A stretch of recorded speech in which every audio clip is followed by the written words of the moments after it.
So right ఇప్పుడైతే technology పెరిగిపోతుంది. Hmm. అందరూ ఈ ఫాస్ట్ యుగంతో పరిగెడుతున్నారు. అవును. నాకు తెలిసి మా చిన్నప్పుడు అక్షరాభ్యాసం ఇట్లాంటివన్నీ పలక మీద రాయించేవాళ్ళు. Correct. ఇప్పుడు ట్యాబుల్లో రాయిస్తున్నారు. అవును.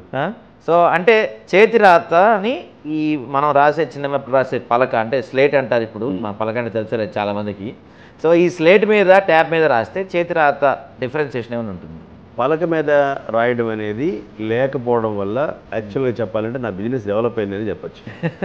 పలక లేకపోవడం వల్ల అంటే పలక లేకపోవడం అనేది ప్రస్తుతం సమాజం కోల్పోయిన ఒక దురదృష్టకరమైన విషయం అది. పలక ఉండుంటే ఆ బలపమే ఉండుంటే నేను ఉండేవాడిని కాదు. అంటే ఒక హ్యాండ్ రైటింగ్ ఎక్స్పర్ట్ ఉండేవాడు కాదు. అంత అద్భుతమైన టూల్ అది. సో అంటే ఎవరైనా మొట్టమొదట ఆ బలపంతోనే రాయాలి. అవును. ఓకే. పెద్దవాళ్ళు ఈలో ఏబిసిడీలు రాసిస్తే పిల్లలు దాని మీద దిద్దితే వాళ్ళు అక్షరం ఒక్కటే నేర్చుకోవట్లా.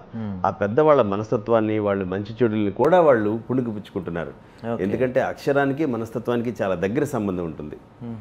ఈ రోజుల్లో ఏ కాపీ రైటింగ్ బుక్లోనే రాస్తారు, అది ఎవరో ప్రింట్ చేసి మీకు ఇచ్చేస్తారు. అది రాస్తున్నారు కాబట్టి ఆ లింక్ లేదు పెద్దవాళ్ళకి, అన్నయ్యకి, నాన్నకి, అమ్మకి, వీళ్ళకి మధ్యలో ఆ లింక్ తెగిపోవడానికి కూడా ఇది ఒక కారణం. ఓకే.